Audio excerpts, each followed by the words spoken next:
Hello, I am your host, Isaac Mack. Joining me today is Claudia Binyamin. Now, Claudia holds a bachelor's and honors degree in psychological science. She currently works as a behavioural therapist for children with autism, where she specialises in applied behaviour analysis.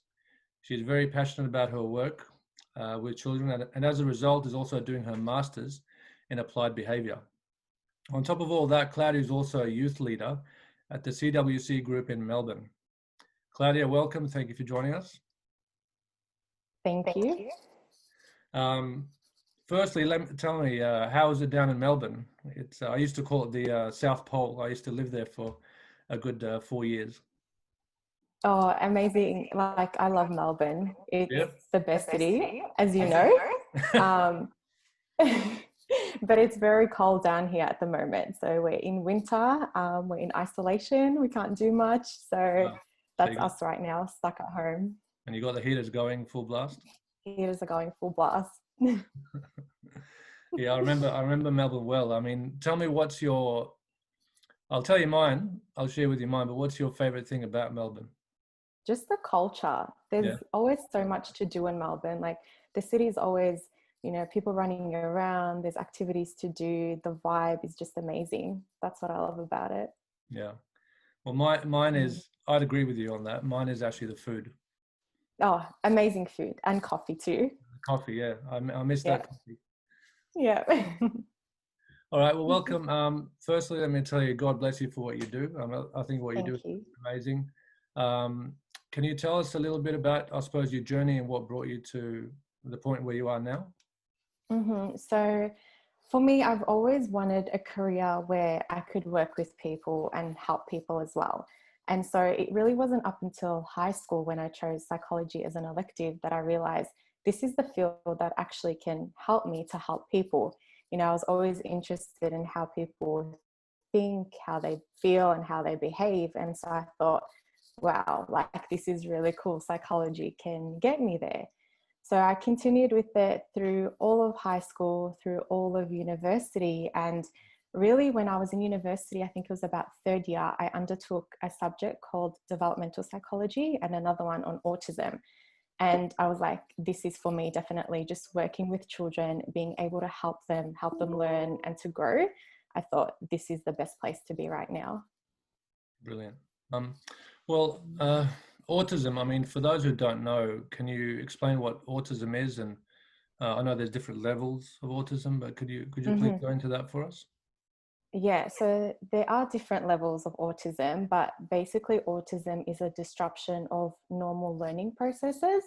So it can affect language, and it can affect communication and cognitive skills and just adaptive functioning. So children with autism fall behind their peers because they don't have the ability to learn the same way that people typically would learn. And so the therapy that we provide is applied behavioural analysis. So that's a field of psychology that looks at developing and implementing learning theories, and how can we help people with autism to learn the best that they can, so that they can learn and they can grow and that they can develop. So you're, I suppose, at the point where, they've already been diagnosed? They've already been diagnosed, and they come to us for treatment and intervention. And our therapy is basically very creative and it's very flexible, so it can meet their specific needs because each child is different with autism. So what we do is we assess the function of behavior, so we can develop a specific program that can meet their need. And that could be a program based on language and developing speech, or it could be a program around social skills and how can we develop their social skills. Right. And is it fair to say there's no one program for all? Like there's not a general structure, like from level 1 to, no? There's no general structure, no. So each child that comes to us is different, and we need to find the best programs for them to meet their specific needs. Can you explain, I suppose, the different levels? So someone who's on do you call it spectrums, is it? It's a spectrum, yes. Yep. So there's high functioning and there's low functioning. Okay. And that could be a child coming to us without any verbal skills. So this is where we develop and implement speech and language programs. But then there could be a kid who comes to us who has a lot of language and a lot of communication skills, but may not have that social skills. So then we implement social programs for them to be able to read social cues, understand emotions, how to communicate with peers. Okay. I suppose growing up, I never really heard about, I've got a few more years, I think, on me than you. I think so. Hey, you're not supposed to say that. I suppose when I was growing up, in high school and whatnot, you never really heard about autism. This is going back around 20 years ago, so revealing my age here. And so around 20 years ago, you never really heard about it. And when I got into the workforce, and I suppose in the last 10 years, I've worked with, a lot of people, and it seemed to come up more and more. Do you think there's been a increase in autism, or is it more that there's more awareness about it? What would you say? I think right now is that there's more awareness about it. Back in the days when someone found out that their child may have the diagnosis of autism, they wouldn't really speak about it. It was like hush hush, put it under the rugs. But right. I think right now there's more awareness and people are more open to it and are willing to understand what it is. So I think with the awareness, it's much better and people are able to understand exactly what autism is and what they can do to help. So there'd be a lot of people potentially walking around now that were never diagnosed. Is that fair to say? And that's fair to say as well. Yeah. And what would you say would their traits be right now if they never really had intervention or any help? It really depends on the level of severity that they're on. Yeah. There may be people with autism, but they're able to go about their daily lives. They're able to dress themselves and they're able to have relationships and talk to other people. Right. So sometimes it can go undiagnosed if they're able to cope. Okay, awesome. And have you ever dealt with any children that were misdiagnosed? Do you think has that ever come up? That hasn't come up in my career yet. All the kids that I work with currently have the diagnosis of autism. I've got to ask you this because people that listen in have got different. We have, I suppose, in this day and age, you've got people on extreme skepticism, and you've got people that believe whatever comes out of the news and the government, and you've got. I would say I'm somewhere in that middle. I like to do my research and look a little bit deeper into things. Do you think vaccinations have ever had any play in this? I don't think so. According to the research that I've come across, I don't think so.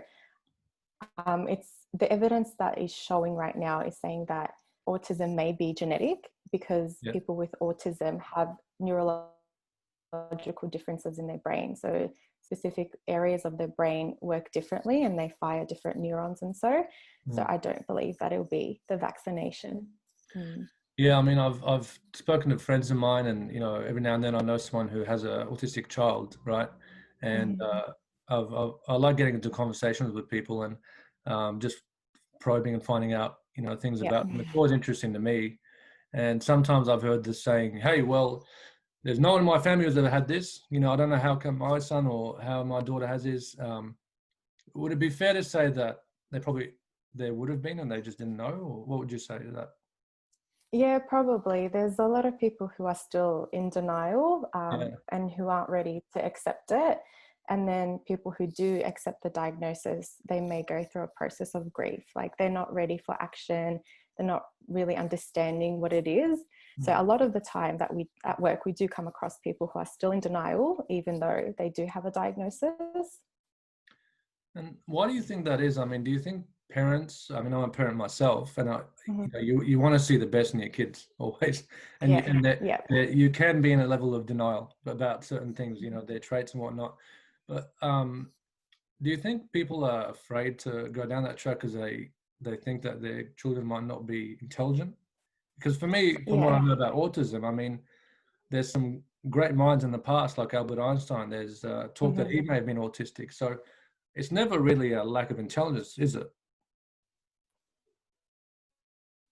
No, it's not. And I think just people or parents aren't ready to accept the fact that you know, the kid may be a bit slow to learn, or they may have specific behaviors that are tricky to deal with. And I think that is what it is. Parents just want their best for their children to grow up in society, to do well.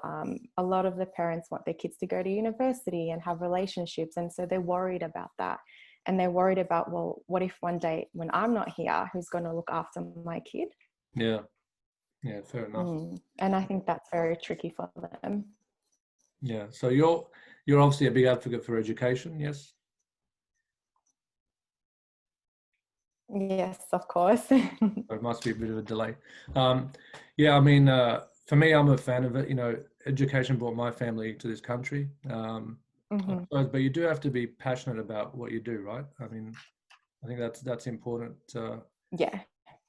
I mean, what would your advice be to young people who are considering, I suppose, rewind back to when you were in high school? What would be your advice to people who are considering, you know, potentially going to university or, you know, any tertiary education? Yeah. I think education is very important. To me, I've always believed that we live in a country, we're so lucky that it offers us education. Yeah. There's so many other countries around the world that don't have access to education or a good education system like we do here, or kids may be not accepted or denied access to education. And I feel like we are so lucky, and that because we are so lucky, let's take advantage of it. Let's do something great with it. Whether it's university or whether it's TAFE, education can open so many doors for us. And I just feel like if I didn't have an education, I wouldn't be where I am today. I wouldn't be able to do the work that I do. I'll support the people that I support. I just think education is super important. It opens so many doors. It gives us new perspectives, new opinions, knowledge about the world. Agree. What about the kids that just go, because I talk to them, you know, we Iraqis have got big families, right? And exactly. I've talked to, you know, cousins, nephews, and sometimes and I do my best, but, you know, they say, I don't know what I'm going to do. You know, they might be 15, 16, or even 18, and they just got no clue. You know, they know that they should probably go to uni or do something, or, I mean, what would your advice be to someone who just has zero clue what they want to do? Yeah, my cousins are the same. They're always tossing up between whether going to TAFE, whether going to university, or whether doing what I do, like psychology or business or whatever. But I think it's always good to talk to someone who's been through it. That's what I found very helpful when I was trying to apply. I spoke to many cousins, family, friends who had gone to university, and just get their perspective on it and see what I had to do to apply, how much I needed to study. So I think looking at someone who has gone to university or gone to TAFE or some sort of education is always a good idea. Excellent. Was there, you seem obviously passionate about what you do, which I love. Was there, I suppose, a particular point in your life where you knew you were going to do this? Like this was, you thought, that's it? Because you seem to have strong direction in what you're doing. You, obviously, like I said, you're passionate. But what brought you to that point where you thought, you know what, I want to do this? Yep. So it was in high school, and a very close friend of mine was actually diagnosed with a mental illness.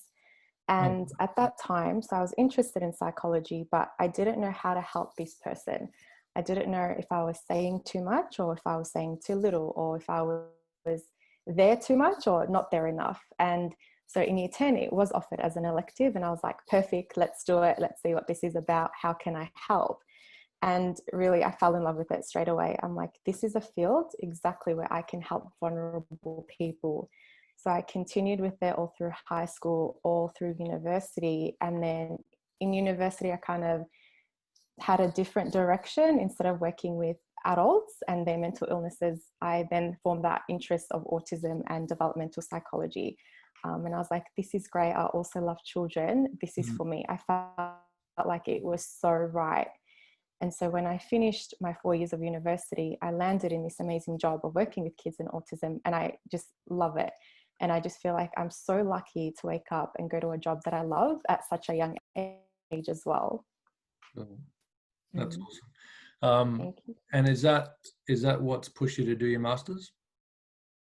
That's what's pushing me to do my master's, yes. Yeah. Awesome. What will you gain, again, for people who don't know the levels from your postgrad to your master's, what will you gain by doing?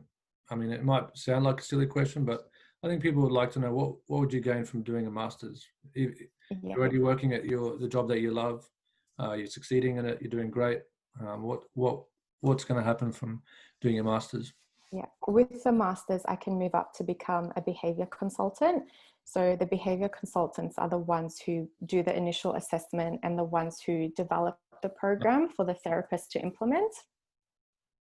Fantastic, yeah. Yeah. So as I mentioned before, your Albert Einsteins, right? So there's been talk of some of history's great minds, like Einstein. He may have had Yeah. autism. Have you studied that, or is that anything that you've come across in your study? We haven't studied that explicitly. We just had a brief overview that, yeah, he potentially may have autism and he's a great mind. Why is that? What traits?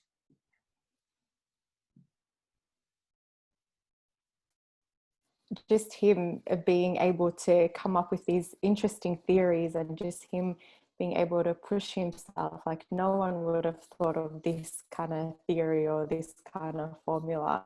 Yeah. That brain just works and it fires in different ways that people typically don't think of certain ways like that. Yeah. Awesome. So could you take us through what you do in terms of you get a child diagnosed with autism? What's, I suppose, the process and what's the ultimate goal? Yeah, so and they an will average, come to us. how long would you spend with a child? Yeah, so they will come to us with the diagnosis of autism. The behavior consultants will then do an assessment to see where they're at, what kind of skills they have, whether they have great fine motor skills, gross motor skills, whether they have receptive or expressive language, whether they have social skills. And then from there, we kind of see where their deficits lie and what skills we need to teach them and what skills they need to master. Right. And so the behavior consultant will come up with a program that then the therapist and all the teams for that kid will work on and implement. A kid can stay with us for about a year or more, just depending on how long it takes them to master a skill. And the ages when they come to you, roughly? The kids that I have worked with have been around 3 to 6 years old. 3 to 6, okay. And are there programs we do early intervention? Early, yeah, okay. Yeah. And there are obviously programs for kids a lot older and even adults. Is that out there? Yeah, exactly. There is. The clinic that I work with is for younger kids, so kids before going to primary school, and we just specialize in early intervention. Awesome. What would you say in your line of work is the most challenging thing that you deal with? Sometimes it can be the parents. I knew you'd say that. Yeah, sometimes the parents, just because they want to sometimes see results really quickly, and it takes a while to get results sometimes. Sometimes parents may not understand exactly what we are doing or what is happening behind closed doors, so that can be tricky as well. Okay. And most rewarding thing about what you do? Most rewarding thing is just seeing the kids learn, grow and develop. They come to us with little skills and then they leave with so many new skills, and that's always exciting. It's exciting for us and it's exciting for the parents. Just the kid being able to say the word mum or the word dad brings a smile on everyone's face. Yeah, right. Awesome. So let's digress a little bit. So away from autism for a little bit. So you're a youth leader in the CWC in Melbourne. What does that stand for exactly? It stands for Conquer with Christ. Conquer with Christ. Yep. So tell us what goes on in the youth group and, what you do there and I suppose activities. And maybe also tell us why people should join, groups like this. Mm-hmm. So our group is very specific. So we are for high schoolers in years 10, 11 and 12. We were formed last year under the supervision of Father Matthew. Okay. Yeah. So right now, because of COVID, we are actually online. So we do our topics through either Zoom or through Instagram. And then after the topic, we then split into small discussion groups. And that is based on the year levels, and they're split into girls and boys. And it's an opportunity for the leaders and for the youth to discuss the topic, to discuss what they learned from it, answer any questions, if they have any life experiences that were related around the topic, or just talk about anything else that may be on their mind. So it's a very great opportunity there. It's very intimate, and just to see what everyone thinks and how they feel. We also do a lot of other fun stuff. So currently we're doing a lot of challenges, we're doing skits on Instagram, we're doing TikToks, just to kind of get them connected still, even though we are so far away from each other, but we still want to maintain that connectedness between us and them. Brilliant. Oh, so you've got a Instagram and what's the other one? We've got TikTok, so we post all of that on Instagram, yes. Yeah, nice. I spoke to Archbishop, Milnona recently, and I actually had some questions from our youth, and some of the youth were saying, questions like, why do we have religion? All these questions that you think of, I suppose, when you're that age, and he actually recommended then, if you want a lot of these things answered, that you can't get from just going to mass, for example, on a Sunday. Go to Bible school, but go to youth groups and all that stuff, because it's a lot more in depth in terms of study, and you can get a lot of those questions answered. Is that fair? You'd agree with that? That's fair to say, yeah. Like we present so many topics on that kind of stuff, and we present topics on the Bible or on the Mass or on confession and what they mean and how they relate to us. And the youth that come to us are very hungry. They're very bright, and they're very keen to know and learn more about their faith, which is absolutely amazing to see. And you can just see that a lot of them will make great leaders one day as well. Awesome. And that's your purpose, I suppose, to create obviously great people in the community, but also leaders. Yeah, to create leaders. They're so bright. You can just see it in them, that if they put their mind to it, that they can achieve it as well. Right. Awesome. Now, we've talked about a lot of the things that you love and your successes as well. Can you tell us a time about, if you can think of a time where you experienced failure or maybe a bit of heartbreak, and what you learned from that, how you got through it? Yeah. There's a specific example that every time I get asked this question, I remember straight away. Oh, I'm not the first. No. Basically, it was after I finished honours, I just wanted to do masters straight away. I was like, I've completed 4 years, there's 2 more, let's just do it. And I was kind of tossing up between a lot of areas of psychology to get into, but I thought educational and developmental psychology made sense at the time. I want to work with children, I want to see how they learn and develop. Actually, I didn't get in first round after honours, and I was absolutely shattered. I was just like, I've worked so hard for this and I didn't get in, and I prayed so much for it, and why didn't I get in? It was just difficult to understand. And so I was like, okay, well, I didn't get in. Let's just take this year off and explore other interests. And I felt like at that time, God was really looking out for me, because what I thought I wanted wasn't actually what I wanted. Because I then landed in this job and I was like, wow, this is amazing. This is where my passion lies. This is now what I want to do. So then I started just doing that job for a year, now applied in the master's degree that I'm really passionate about. And I just learned not to make rush decisions, that God's plan is always better than yours. Yeah. And just take it step by step. Beautiful. What would you say your purpose is right now? I think my purpose right now is to still work with people. I love working with people. I find it so rewarding, and there's always something new to learn about people. And in my job, it's full of surprises. Every day is a new day. And I feel like that makes me so happy, just knowing that I can work with people and support them. But then also being a youth leader, I feel like I can be a role model for the young youth, and that I'm here to support them through Christ as well.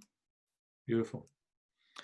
I suppose for those who who have no idea or aren't connected to autism in any way, just general people. Is there any way that I suppose society or the people can help um, when it comes to autism itself, who are disconnected from it? I reckon just being open to it. Yes, people with autism are different, but let's just show compassion to them. They're still amazing individuals. They have a lot of love and a lot of knowledge, and we can actually learn so much from them as well. So just accept it, really, and just be nice to them as well, because they're human too. Yeah, so just a bit more. And that's what you'd like to see happen, I suppose, short term and long term. Yeah, short term and long term. Yeah, brilliant. Um, I won't guess your age, but I know you're older than 18, and you're well into your work right now. But what would be the best advice you could give your 18-year-old self? If you could I go, reckon don't be too sorry, hard on yourself. I don't be too hard. Okay. Don't be too hard on yourself. Yeah, don't put a lot of pressure on yourself. Sometimes, yes, you will fail, but the most important thing is just getting up and trying again and again. You may fail once, twice, or 3 times. That doesn't matter as long as you try your best. Awesome. Who would you say have you had a mentor or role model that you've connected with and has helped you along your path? Yeah, my parents for sure. I know a lot of people may say parents, but definitely my parents. They They came didn't to tell you to say that. Australia. Sorry? They didn't tell you to make sure you say that, did they? Or No, oh, definitely not. Definitely not. They've been in Australia for about 25 years. And when they came to Australia, they wanted to just build a future straight away for themselves, and have a future that they can support their kids as well.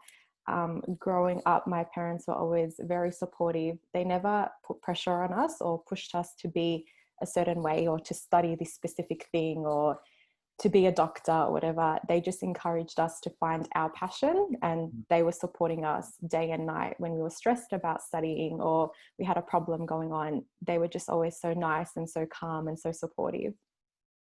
some good advice for some parents out there, eh? Oh, that's great then. And so you never found, I suppose, someone that became like a role model or mentor in your field of work? Yeah, definitely. I think my clinical director, Okay. she is absolutely amazing at what she does, and you can see how much she loves what she does. And I look at her and I'm like, one day I want to be like you. Hmm. Oh, what is it about her that what success traits do you see that you think, yeah, I want to do that? She's so calm. During any situation, she's just so calm, and she's so reinforcing as well, just always supporting the therapists that work around her. She never makes herself seem that she's better than them. No. She just acts like she's one of us as well, even though she's got a really high respected position around the world as well. She's Around just the world. very, yeah, she's just very nice, and she's just very open to everything and to everyone. Awesome. And that's something that you aspire to be, what she's doing now? Yeah, what she's doing right now. Awesome, awesome. Um, Anything that you'd like to see happen with your line of work in the next 5 to 10 years? Any areas that you think um, we need more of this, less of that? Mm-hmm. Any frustrations that you see right now that you wish you could overcome and make life easier for people who do what you do? I think just being more open to it is a big thing. Autism is all around us right now. There are so many people that have it, but let's just be open to it, Hmm. and not to be scared about it. They can get early intervention and they can get the support that they need to grow and develop and to do amazing things. But let's just be open about it, and let's talk about it, not to be afraid. And I've heard also, the government is actually quite supportive, aren't they, in terms of offering funding for children who have it. So for Mm-hmm. parents who are Yeah. listening in, for example, who may suspect that their kids have some sort of a, learning, whether it's a learning difficulty or potentially autism, I've seen that there is, what's it called, NDI, NDIS. NDIS, and that's substantial, I think, depending on the case, right? Yes. There's some considerable help there as well for parents, because I think that might be a concern that parents think, yeah, I think my child has something, but I don't know. We're living a week to week at the moment. How do we afford Yeah. any extra help? Yeah, you're exactly right. I mean, therapy is very expensive. So a lot of our parents do get NDIS funding. And that's what the behavior consultant will do. So the behavior consultant will assess the child, assess their skills, write a report to NDIS, and then we wait for a reply from them and see how much funding the family will get. Awesome. And that looks after a lot of the sessions and the sessions, yes, because a lot of the times they may not just need a behavior therapist, they may also need a speech pathologist. And just depending on the services they need, prices of course increase more. Yeah, right. Okay. So how are you doing your work now that there's lockdown in Melbourne and you guys are the bad state at the moment? We are the bad state, yes. I'm still going to work, so we're still open. The clinic is still open, but we just have to maintain social distancing, wearing masks, just cleaning each time. But we are still open and clients are still coming in. And the kids come in with both parents or one, or how does it work? So it's just the kids that come in for a session. Oh, no parents. No parents, but what we do is each kid will have a clinic day, and this means that all the behavior therapists who work with the kid along with the behavior consultant will come and have a meeting, and the parents will also come along, and we show them what skills we've been working on with the kid, where the kid is at, what new targets we're working on. But because of COVID, that's all through Zoom. So the parents will hop on through Zoom and just watch us run a session with the kids. Awesome. So it's brilliant. So tell me, for the people who aren't Melburnians, when the borders open up again and whatnot, whereabouts are you guys located? Where's the youth group, the church? For people who've never ventured out of, I've travelled and lived all over Australia, which I love. As I said, lived in Melbourne, Sydney, name it. And whereabouts for people who've never gone to Victoria? Because I did meet them. I'm telling you, when I was in Victoria, they were first timers that lived in Australia for 30 years. Yeah. Never seen the Great Ocean Road. Unbelievable. Yeah. Where exactly? That's crazy. Oh, unbelievable. But tell me, where is so is the youth group attached to the church, exactly the same place, or? Yes, so our youth group is at St. George Chaldean Catholic Church. That's one of the newer churches in Melbourne, and we do our sessions in the church hall. Okay. And St. George is in which part of Melbourne? It's in Camberfield. Okay. And that's the... that's where a lot of the Iraqis live, around that area, the north part. So it's easy. So you'll recognize it just by listening in. Exactly. On the shops. Tell me, you're Iraqi, Chaldean, favorite food? Dolma, of course. The best thing ever. My mum just made it, so I'm excited for that. Oh my God, I think I could smell it. Yeah, it's great. Obviously warm dolma, not cold. Warm, yeah, no, warm. I don't know how people, sorry about all my Greek friends, I don't know how you eat cold dolma, honestly. What is going on there? So outside of work, favorite pastime? What do you love to do outside of work when you got a bit of time to relax? Well, pre-COVID was actually going out for brunch with friends and family. That was the best thing ever. Now, because of COVID, just chilling at home with my family. There's nothing else that we can really do. Brilliant. And do you find yourself, I mean, I know you've studied a lot, you're studying now. Do you have a fascination with any books or novels, or do you like reading? I do like reading. One of my favorite books is actually The Little Prince. Right. Yeah. Little Prince. I haven't heard of that. Oh, look it up. It's a great. I won't spoil it for you. Okay. All right. We'll have a look. All right. Well, Claudia, thanks so much for joining us. It's been wonderful to talk to you. Any last thoughts before we say bye for now? I think just for the young youth to believe in themselves. They can do so much if they just put their mind to it. Yeah, absolutely. And And if they feel lost and don't know what to do, perhaps, look at joining a youth group, because there are youth groups. Yours is high school. It's high school, yes. But there are youth groups, obviously, from 18 to plus, isn't there? There is, yes. Yeah. We've got 2 in Melbourne. 2 in Melbourne, there you go. There you go. Even though for 18 plus. 18 plus. Brilliant. All right. Well, hopefully restrictions are lifted for you guys soon. Continue to do the great work. Hopefully, fingers crossed. Yeah, fingers and everything crossed. Good on you for doing, again, the great work that you do. I think it's wonderful for what you're doing for kids. And like we're saying, for parents out there, don't be worried about it, don't be afraid. If you feel anything like this, go in and see someone, and it's not a bad thing. Like we said, some of the great minds have had it. And, exactly. Would you agree it's not a lack of intelligence? It's more of a gift, in a way. It's definitely a gift. Yeah, awesome. All right, Claudia. Well, thanks again for joining us. You have a great day. Thank you so much. You too. Thank you. Cheers.